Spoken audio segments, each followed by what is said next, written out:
Hi everybody, we're on chapter 30, so let's get going with our story. It's getting very exciting now. They all raised their heads listening. Shh, there it is again. But the voice was too far away for them to hear what it was saying. It's a cloud man, Miss Spider cried. I just know it's a cloud man. They're after us again. It came from above, the earthworm said, and automatically everybody looked upward. Everybody except the centipede, who couldn't move. Ouch, they said. Help, mercy. We're going to catch it this time. For what they now saw, swirling and twisting directly over their heads, was an immense black cloud, a terrible, dangerous, thundery-looking thing that began to rumble and roar even as they were staring at it. And then from high above, on top of the cloud, the faraway voice came down to them once again, this time very loud and clear. On with the faucets, it shouted. On with the faucets. On with the faucets. 3 seconds later, the hole underneath of the cloud seemed to split and burst open like a paper bag, and then out came the water. They saw it coming. It was quite easy to see because it wasn't just raindrops. It wasn't raindrops at all. It was a great solid mass of water that might have been a lake or a whole ocean dropping out of the sky on top of them. And down it came, down and down and down, crashing first onto the seagulls, and then onto the peach itself, while the poor travellers shrieked with fear and groped around frantically for something to catch hold of. The peach stem, the silk strings, anything they could find, and all the time the water came pouring and roaring down upon them, bouncing and smashing and sloshing and slashing and swashing and swirling and rushing, and it was like being pinned down underneath the biggest waterfall in the world and not being able to get out. You can see the picture.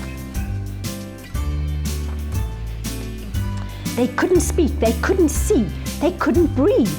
And James Henry Trotter, holding on madly to one of the silk strings above the peach stem, told himself that this must surely be the end of everything at last.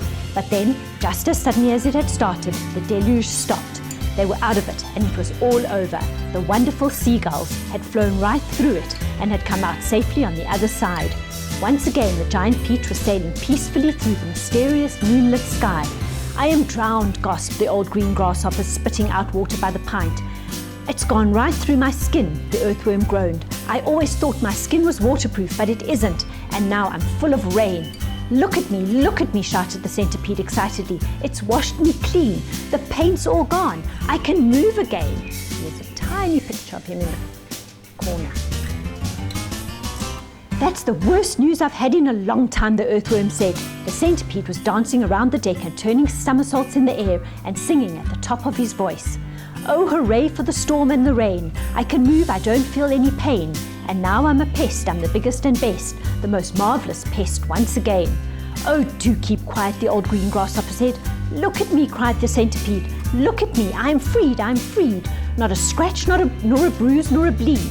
To his grave, this fine gent, they all thought they had sent, and I very near went. Oh, I very near went, but they sent quite this wrong centipede.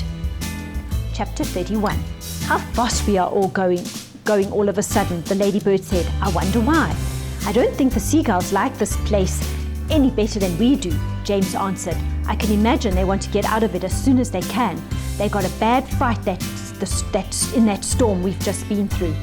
Faster and faster flew the seagulls, skimming across the sky at a tremendous pace, with the peach trailing out behind them. Cloud after cloud went by on either side, all of them ghostly white in the moonlight, and several more times during the night, the travellers caught glimpses of cloudmen moving around on the tops of these clouds, working their sinister magic upon the world below.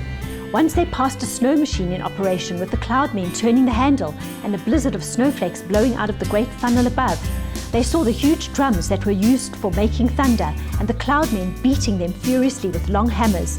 They saw the frost factories and the wind producers and the places where cyclones and tornadoes were manufactured and sent spinning down towards the earth. And once deep in the hollow of a large billowy cloud, they spotted something that could only have been a cloudmen's city.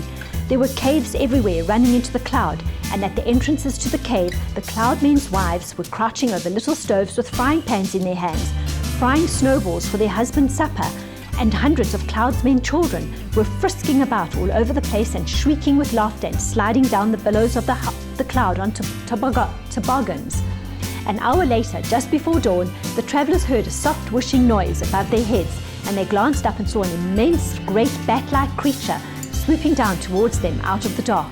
It circled round and round the peach, flapping its great wings slowly in the moonlight and staring at the travellers. Then it uttered a series of long, melancholy cries and flew off again into the night. "Oh, I do wish the morning would come," Miss Spider said, shivering all over. "It won't be long now," James answered. "Look, it's getting lighter over there already." They all sat in silence, watching the sun as it came up slowly over the rim of the horizon for the new day.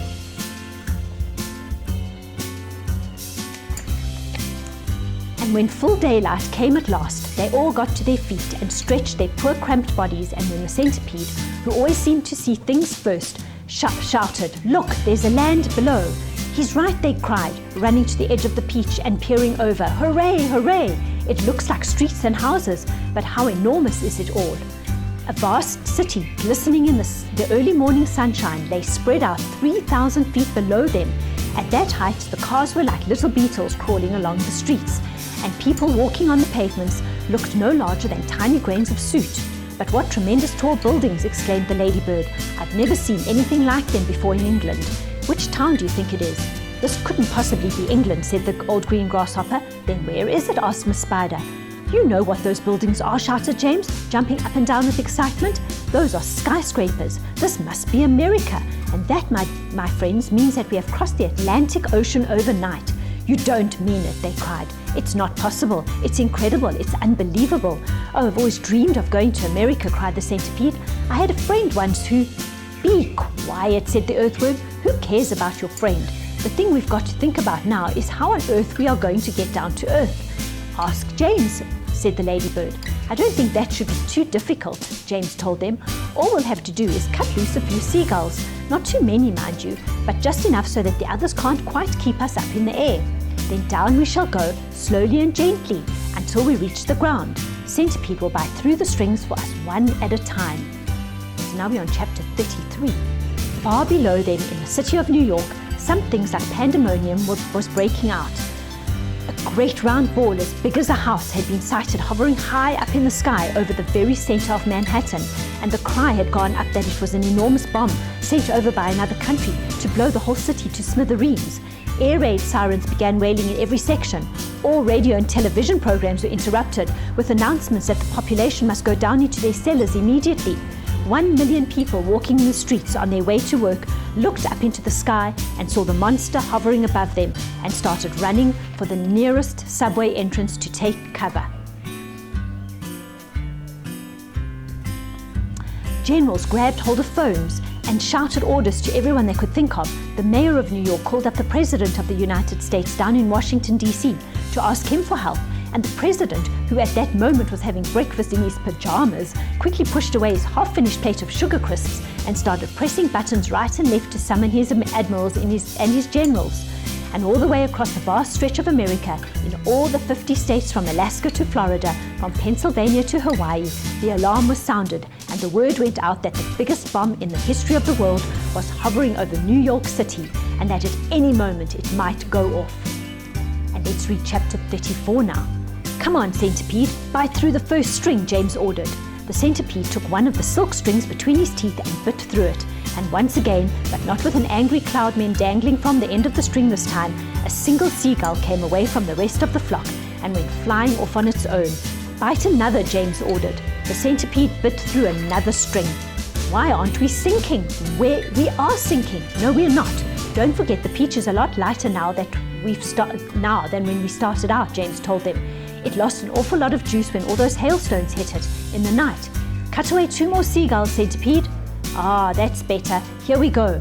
Now we're really sinking. Yes, this is perfect. Don't bite any more, centipede, or we'll sink too fast. Gently does it."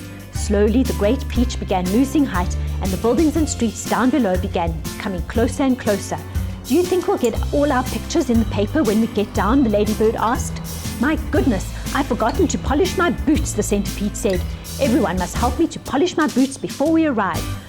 "Oh, for heaven's sake," said the earthworm, "can't you ever stop thinking about—" But he never finished his sentence, for suddenly, whoosh, and they looked up and saw a huge 4-engine plane come shooting out of a nearby cloud and go whizzing past them, not more than 20 feet over their heads. This was actually the regular early morning passenger plane coming into New York from Chicago, and as it went by, it sliced through every single one of the silken strings, and immediately the seagulls broke away, and the enormous peach, having nothing to hold it up in the air any longer, went tumbling down towards the earth like a lump of lead. "Help!" cried the centipede. "Save us!" cried the ladybird. "We are lost!" cried Miss Spider. "This is the end!" cried the old green grasshopper. "James!" cried the earthworm. "Do something, James! Quickly, do something!" "I can't!" cried James. "I'm sorry. Goodbye. Shut your eyes, everybody. It won't be long now." And we'll carry on with chapter 35 and see what happens to the gang. Hope you enjoyed that. Bye.